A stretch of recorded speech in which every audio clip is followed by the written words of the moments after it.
I met this guy about 18 months ago, and we've been together since. He knows about my employment history, and he said that he has no issue with it. Though he did ask me to tell his family the white lie I occasionally use on my CV and stuff, which is that I was a waitress. A month ago we found out that I'm 2 months pregnant. He says this is great news, and we should move in together. I assumed he'd be moving into my place because he rents his far smaller 1-bedroom flat while I own mine. And I have room for a baby's room while he doesn't. Also, I really don't want to leave my flat. It's my flat, I love it, I could see myself living here for the rest of my life. And I don't want to lose the security of owning a flat and have to go back to paying rent or a mortgage each month. However, he then said that he didn't want to move into my place, and said I should sell it and we buy a place together. I said that I like my place, it means a lot to me that I was able to buy it. And it represents years of working my arse off scrimping and saving. He then said that he understands all of that. But we should be living together by the time the baby comes, and he didn't want to live in my flat. I asked him why not. It's a great flat, it's central to everything, it's spacious, it's got room for all his stuff. There's a daycare in the building, run//owned by another tenant, and a school 5-minute walk away, the list goes on. And he said that he didn't want to live in a flat that was bought with stripper money. That really pissed me off, and I told him no. Why am I selling my flat, and that he never had an issue with my stripper money paying for this flat before now? I said I wasn't giving up the security of owning a home for someone who tries to make me feel ashamed about something I don't feel ashamed of. He said that his point is if I sold the flat then we could get a new place with the money from the sale. I said, wouldn't that still be stripper money? And he said that's different, and I asked how. He then said he was going back to his place because I can't talk to you when you're in this state. He's gone back to his flat now, and he's texted me saying I'm overreacting / irrational, and I need to think of this realistically, rather than emotionally.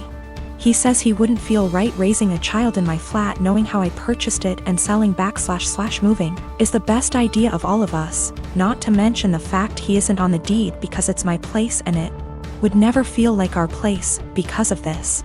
I feel I might be the arse because I get why he might feel like it's just my place, and I feel I'm being too rigid in a time we need to work together. Plus I spoke to my sister and she sided with him, so 2 out of 3 people think I'm in the wrong here. I dumped him. There was a whole conversation, and during the conversation he said he didn't want to be a parent if I wasn't willing to do everything he wanted, including sharing a house back / deed, plus staying together. Also, at the start of the conversation I said what a few people suggested, which was that I'd be willing to sell and split the house with him, provided he paid 50%, and he got very, very angry. Very, very quickly. He also said a few other things, how it's all going to pan out just yet, but it looks like I'm going to be a single mother. My husband, 35 years old, does not have a car. He sold his old one to help pay for his brother's wedding. I did not agree on this, but he had this car before we got together, so it's a shared property. Besides that, I have my own car, so that did not affect me till my husband started complaining about having to commute to work and hangout places. He tried to get me to let him drive my car several times, but I stood firm and put a boundary, making him understand that my car will never be driven by him. One of the reasons why is because of how bad his driving is. His brother lives out of town. My husband asked if he could drive my car to the wedding, but I refused, but not because I'm not invited. Another story for another day, because like I said, my car is off limits. He threw a fit calling me unreasonable to let him take public transportation because he can barely stand it for 10 minutes, let alone hours.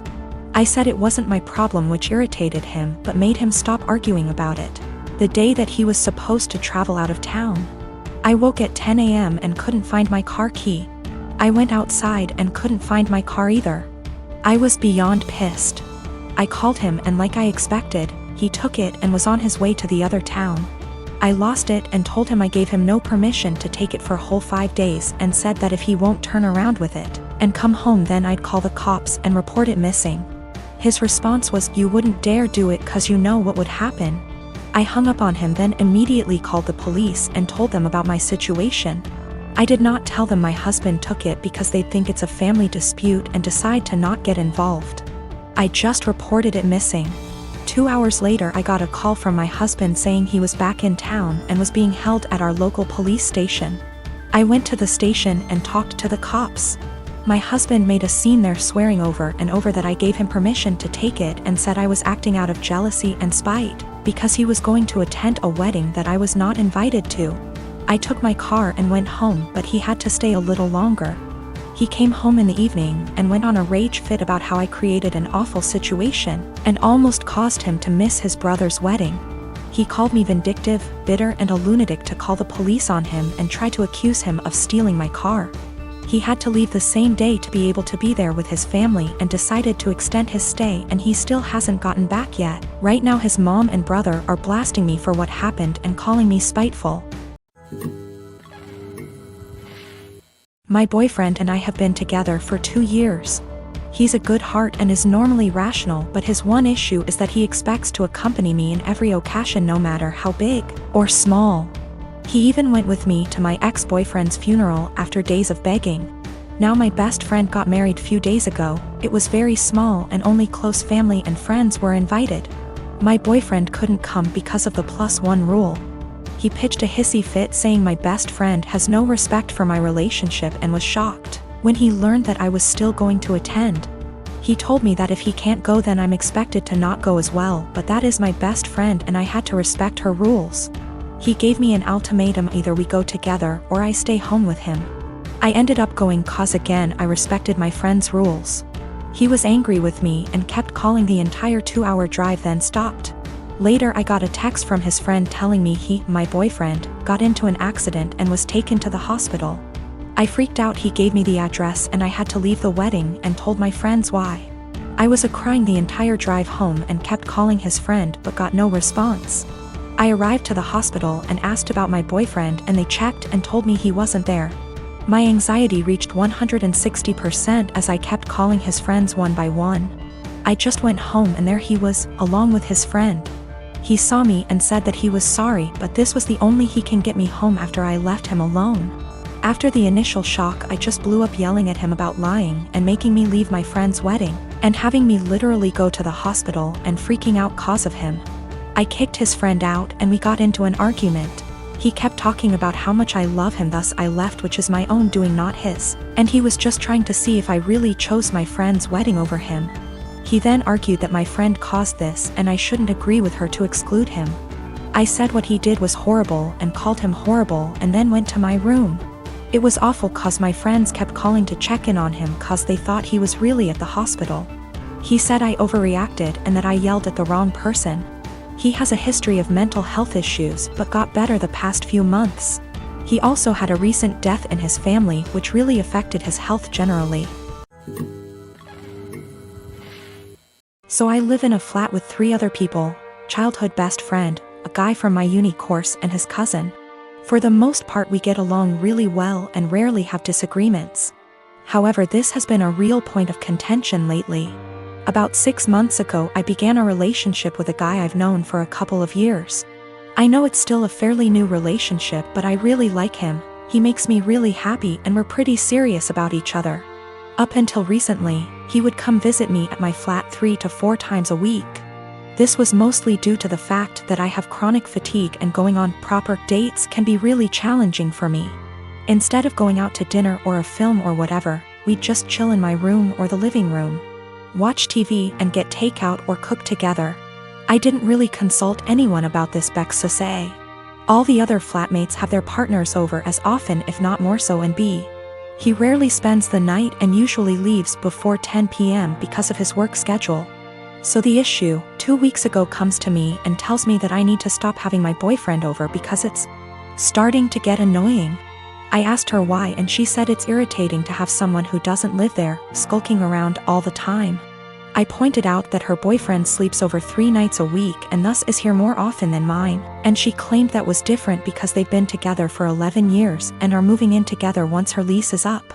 She said she's discussed it with the other flatmates and they've all agreed he needs to stop coming over or he has to chip into the rent, because it's getting ridiculous. Note: nobody else's partner chips in on the rent. I confirmed with the other 2 that yes, this is an agreement they've made. though my best friend said basically made her agree by threatening to cut off the Wi-Fi and utilities, which are in her name, if she didn't. I asked if this rule applies to everyone, but apparently it's just me. I pointed out that it's unfair and was basically told to deal with it. My potential assholery, I've begun loudly insisting that if my partner isn't allowed to come over, neither is anybody else's. If I answer the door to anyone's partner, I'll send them away.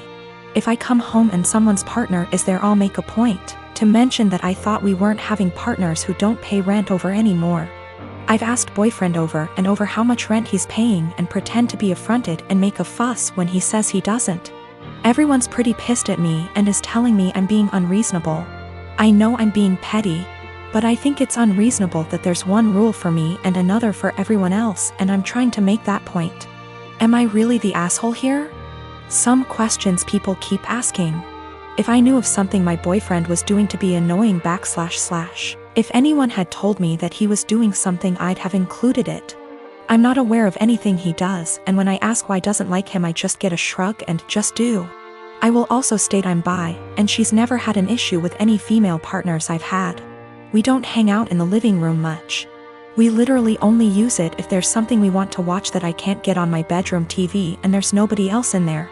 We use the kitchen more often than the living room, but honestly even that isn't that often. We eat far too much takeout pizza rip. A lot of people seem confused, so just clearing up who's who in the situation. The one who brought all this up is not my best friend. Not to get too much into a tangent, but basically just over a year ago I was moving out of halls at university and was looking for a new place, so we decided to move in together. At the same time, a dude from my course was looking for a flat share. We couldn't find a 3-bed but found a really nice 4-bed, and he mentioned his cousin was also looking for somewhere to live, so she got on board too. I only met her last year and we don't really know each other very well. By chronic fatigue I mean chronic fatigue syndrome. Sorry, that's apparently so unclear.